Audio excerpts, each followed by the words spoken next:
Bonjour à tous. Aujourd'hui, je vais vous parler des 8 situations où j'ai dû apprendre à me pardonner. Avant de dénoncer les 8 situations, je vais un peu vous expliquer du concept de pardon. Qui dit pardon dit forcément blessure d'injustice. Il y a une justice quelque part en nous qui n'a pas été résolue. Et généralement, quand on n'arrive pas à pardonner à quelqu'un d'autre ou quand on est en conflit avec quelqu'un d'autre, c'est généralement qu'il y a un conflit en nous-mêmes parce que toute forme extérieure n'est que le reflet de notre monde intérieur. Donc, vous pouvez aller voir la blessure d'injustice. Et il y a aussi une autre vidéo que j'ai faite qui est sur comment passer à autre chose, comment clore une situation, rompre une situation et arrêter de répéter le passé et aller vers le futur. Et ça, c'est les 2 vidéos qui peuvent bien compléter celle que je suis en train de faire maintenant. La première situation où j'ai dû apprendre à me pardonner, c'est quand j'ai blessé quelqu'un avec des mots durs ou avec des situations, des gestes compliqués qui en fait, tout de suite, ou quelques temps après, je me suis vraiment sentie désolée et il a fallu que déjà je m'excuse à la personne, mais avant de pouvoir s'excuser à la personne, je pense que c'est primordial d'abord d'apprendre à se pardonner soi-même d'avoir fait ça. Et tout simplement, c'est grâce à travailler cette blessure d'injustice que j'ai en moi, que j'ai été dans la compassion envers moi-même. Si j'ai fait ça, c'est que l'une de mes 5 blessures de l'âme s'est activée. C'est qu'en fait, c'est pas moi qui ai parlé, mais c'est mon ego qui a voulu me protéger et qui a attaqué en premier plutôt que de vouloir se faire attaquer. Et il a mal compris la situation et donc du coup, j'ai blessé inutilement quelqu'un. Et généralement, quand on blesse les autres, on se blesse soi en premier. Parce que, effectivement, c'est quelque chose qui nous désaligne entre ce qu'on. Dans le meilleur des mondes, on voudrait vraiment être quelqu'un de gentil, qui, entre ce qu'il dit, ce qu'il fait et ce qu'il pense, tout est aligné. Et le fait d'avoir blessé quelqu'un, ça m'a désaligné. Donc c'est la première personne que j'ai blessée en blessant cette autre personne, c'est moi-même. Donc je me pardonne et ensuite je vais m'excuser à l'autre personne. Deuxième situation où j'ai dû apprendre à me pardonner, c'est quand j'ai menti. Il y a 2 types de mensonges. Il y a le mensonge, clairement on en est conscient et on le dit parce qu'on n'a pas envie de dire la vérité. Et il y a le mensonge un peu par inconscient qui est très fortement lié, enfin les deux sont fortement liés mais par inconscient, encore plus sur la blessure de trahison. On se trahit soi-même et on trahit les autres en les prenant pour des cons, en détournant un peu la vérité, en manipulant un peu notre façon de communiquer pour que l'autre réponde exactement ce que nous on veut. Donc voilà, ça c'est la blessure de trahison qui est dans le contrôle et la manipulation de façon totalement inconsciente ou parfois consciente. Et là aussi, il faut que je me pardonne. C'est ma blessure de trahison qui s'est activée parce que elle a peur que ça se passe pas exactement comme je veux, parce que elle aime bien savoir et tout contrôler, sinon elle est dans une zone d'inconfort et elle stresse et elle panique, elle est dans l'angoisse et donc du coup elle préfère mentir pour avoir le résultat voulu. Et je me pardonne et je me promets à moi-même de travailler cette blessure de trahison pour laisser place à l'imprévu de la vie. Pareil, il y a une vidéo sur la blessure de trahison, si vous voulez aller réfléchir un peu sur la vôtre, j'en ai fait une. Troisième situation où j'ai dû apprendre à me pardonner, c'est de ne pas être écoutée et d'avoir suivi les avis des autres. J'ai voulu, ça c'est un peu la peur du rejet, et donc du coup on devient un caméléon. On a peur de se faire rejeter par un groupe, du coup on fait tout pour se faire accepter, et on est dans une suradaptation.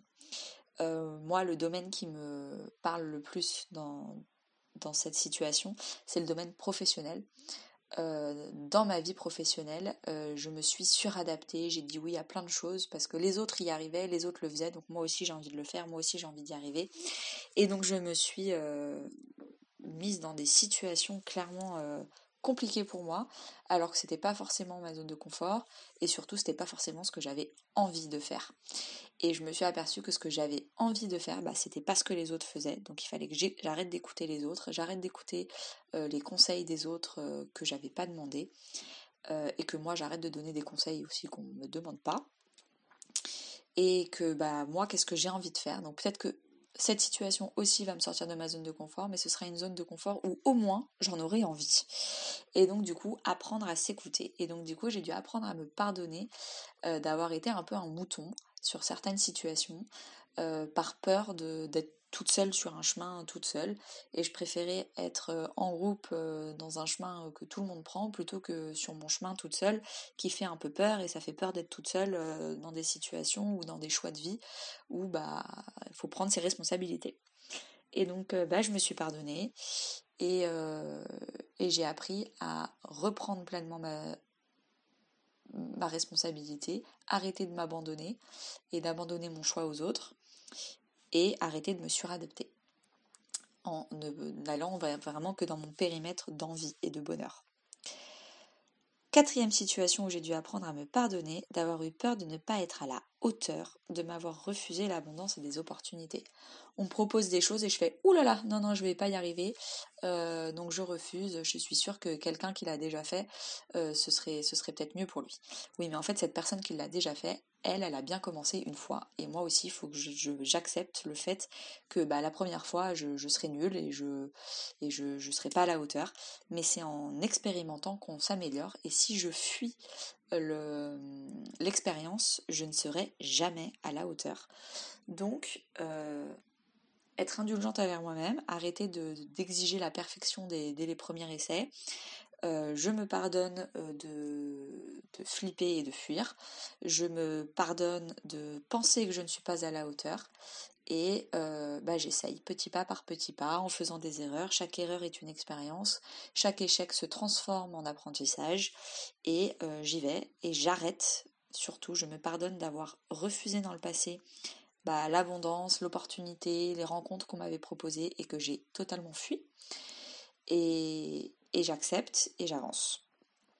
Et à partir de maintenant, donc je regrette le passé, mais le passé c'est le passé. Et à partir de maintenant, je me promets à moi-même que je ne refuse plus les opportunités, les rencontres et l'abondance que la vie me propose. Cinquième situation où j'ai dû apprendre à me pardonner, c'est de m'être excusée alors que je n'étais pas du tout en faute. Et en fait, je me suis excusée et je me suis écrasée devant l'autre, pas par peur de perdre l'autre, par ma blessure d'abandon. Donc, je me suis excusée, j'ai fait, alors que j'avais rien fait, je m'aplatis, un peu par compassion en me disant l'autre elle souffre, donc si ça lui a pas plu, si elle est pas contente, je vais m'excuser parce que je suis empathique, parce que je fais attention aux émotions des autres, je suis pas quelqu'un d'égoïste. Mais en fait stop, parce qu'en fait là cette personne c'était elle qui était en faute, elle est en plein dans une de ses blessures, et le fait de prendre la responsabilité de sa blessure et de ses mauvaises actions, déjà, tu t'abandonnes toi-même, tu te désalignes, comme je disais tout à l'heure, tu dis quelque chose alors que tu le penses pas, tu t'excuses alors que tu sais que c'est la faute de l'autre personne. Ensuite, tu lui prends sa responsabilité, c'est un peu infantilisant, tu lui prends sa responsabilité de grandir, parce que si tu lui dis non, je ne m'excuserai pas, c'est ta faute, certes, ça va pas se passer dans le plus grand des calmes, mais en fait, là, tu es en train de lui redonner la responsabilité de sa blessure et une opportunité, une chance pour qu'elle ait peut-être les moyens de la dépasser, de la guérir une bonne fois pour toutes. Et qui es-tu pour lui prendre sa responsabilité? À quelle heure c'est à toi de l'aider et d'alléger un peu son poids? Non, c'est pas à toi de faire ça. C'est pas à toi de prendre cette responsabilité, c'est pas à toi de faire ce choix. Donc toi, tu t'occupes de ton périmètre, elle s'occupe de son périmètre, cette personne-là. Toi, tu dis non, désolé, je vais pas m'excuser, j'ai pas été en tort, donc je m'excuserai pas. Et, et c'est parce que parce que deuxième et parce que troisième point. Et toi, je te laisse réfléchir de ton côté. C'est pas à moi non plus de te donner la solution parce que c'est pas à moi de te sauver, sinon on tombe dans le syndrome du sauveur. Et voilà. Et donc j'arrête de m'excuser alors que j'étais pas en faute, juste par peur de perdre l'autre, juste parce que j'ai envie de sauver l'autre, juste parce que... Non, stop, c'est fini. Sixième situation où j'ai dû apprendre à me pardonner, c'est d'avoir voulu aider quelqu'un qui ne l'avait pas demandé. Ça rejoint un peu le point numéro 5. Si je commence à expliquer à la personne qu'en fait, si elle a fait ça, c'est cette blessure-là, et que peut-être qu'elle devrait lire tel livre, et peut-être qu'en fait c'est ça, et peut-être... alors qu'en fait elle a rien demandé, là on tombe en plein dans le syndrome du sauveur. Et donc du coup il y a plusieurs problèmes. C'est qu'un, je commence à instaurer une relation de dominant-dominé, alors genre je suis sachant, tu es ignorant, je vais t'apprendre. C'est du gâchis de temps et d'énergie, parce que si elle ne l'a pas demandé, elle n'est pas encore prête mentalement à accepter la réponse. Donc moi, je vais prendre du temps que j'aurais pu utiliser pour moi, prendre de l'énergie que j'aurais pu utiliser pour moi, pour quelqu'un, alors que cette personne n'a rien demandé. Attention, ce point numéro 6, il est différent si la personne l'a demandé. Est-ce que tu peux m'aider? Est-ce que tu peux me conseiller? Je sais que tu aimes bien le développement personnel, alors est-ce que tu as ça ou ça, un conseil lecture, j'ai ce problème-là, est-ce que tu peux m'aider? Ça, oui. Si elle l'a demandé, il n'y a pas de souci. Si elle ne l'a pas demandé, on tombe en plein dans le syndrome du sauveur et donc de la blessure d'abandon. Ensuite, septième situation où j'ai dû apprendre à me pardonner, c'est d'avoir eu des préjugés sur la spiritualité. Ça, j'ai été cartésienne pendant 28 ans de ma vie, et c'est que ces deux bonnes dernières années que j'ai arrêté les préjugés sur la spiritualité et du coup sur plein d'autres préjugés. Moi qui étais cartésienne, d'apprendre en fait que c'est une vraie ouverture, et aussi je peux aller plus loin aussi sur cette septième situation, c'est juger ceux qui sont vraiment réfractaires comme moi je l'ai été avant. Je me dis putain, ceux-là ils vont faire que des mauvais choix, non en conscience, ils vont faire que des choix d'ego, ils vont pas y arriver. Franchement, eux ils sont vraiment mal partis dans la vie, comme moi je l'étais avant. Et donc du coup, en faisant ça, j'active à fond ma blessure d'injustice et en fait je les condamne. Au lieu de les inspirer et de leur dire j'espère qu'un jour ils vont se réveiller et ils vont commencer à comprendre que les émotions c'est tout aussi important que le mental, que les 5 blessures, il y a plein de choses qui sont hyper importantes. J'espère qu'ils vont s'éveiller à ça, qu'ils vont eux aussi avoir un chemin d'éveil là-dessus. Et le fait de condamner en disant putain eux ils ont rien compris, en fait ça les garde dans cette énergie et ils restent à rien comprendre, et moi je me dis qu'il n'y a pas de situation d'opportunité d'évolution pour eux. Et en fait je me suis pardonnée en me disant mais en fait tout le monde a le droit à sa chance, tout le monde a le droit de l'espoir, donc on va grandir. Si moi j'y suis arrivée, et mon Dieu je pars de loin en étant très très cartésienne, je pense que tout le monde peut y arriver et il suffit juste d'avoir la bonne situation dans sa vie qui nous fait prendre ce chemin là. Et s'ils ne sont pas prêts maintenant, c'est pas grave, ils le seront sûrement plus tard.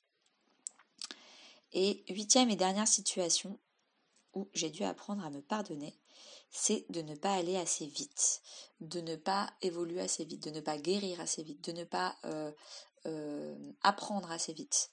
Dans ma vie professionnelle, dans ma vie spirituelle, dans ma vie sentimentale, dans ma vie amicale, dans ma vie familiale. Je suis lente, ça va pas assez vite.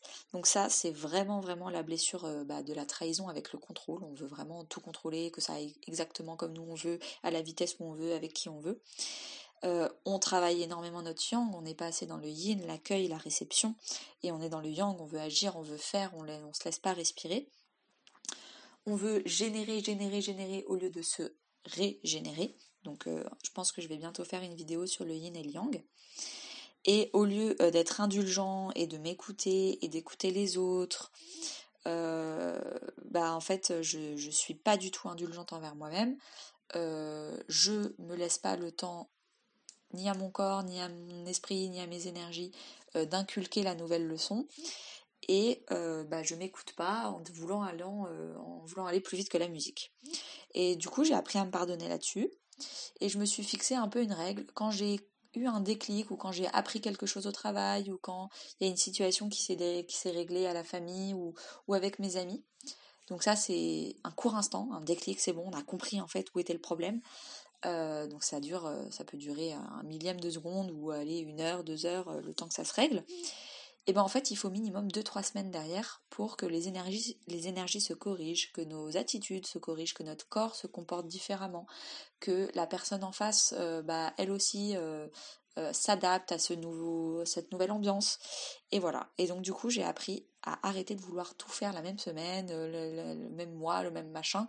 Et je règle mes situations 3 semaines en 3 semaines. Donc ça, c'est mon rythme, hein. Donc j'ai mon déclic et après je laisse décanter 3 semaines. Et moi je me repose 3 semaines. Je fais attention à bien avoir ma nouvelle situation, ma nouvelle correction, mes nouvelles énergies avec le déclic que j'ai eu. Et je patiente. Donc voilà les 8 situations où j'ai dû apprendre à me pardonner. Donc j'ai surtout parlé de la blessure d'injustice, de rejet du coup, d'abandon et de trahison. Donc ces 4 vidéos-là, vous pouvez les retrouver sur ma chaîne.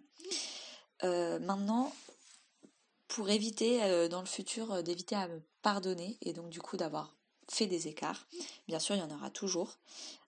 Et comme j'ai bien travaillé ma blessure d'injustice, j'arrive à me pardonner de plus en plus facilement et à de plus en plus être indulgente avec moi-même et du coup de grandir et d'arrêter de faire des erreurs aussi fréquemment. Plus on accepte les erreurs, moins on en fait en fait par la suite. Et maintenant je fais tout pour moi. Je suis hyper centrée, hyper en conscience de ce que j'essaye de faire. Il y a ma vidéo 1 aussi sur l'enfant intérieur, la toute première que j'ai faite.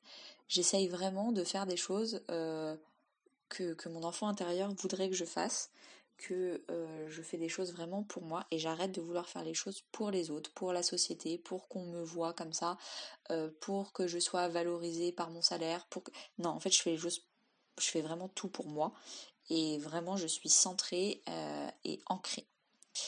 Donc voilà les 8 situations où j'ai dû apprendre à me pardonner. N'hésitez pas à me donner les vôtres en commentaire et je reviens la semaine prochaine pour une nouvelle vidéo. Bonne soirée!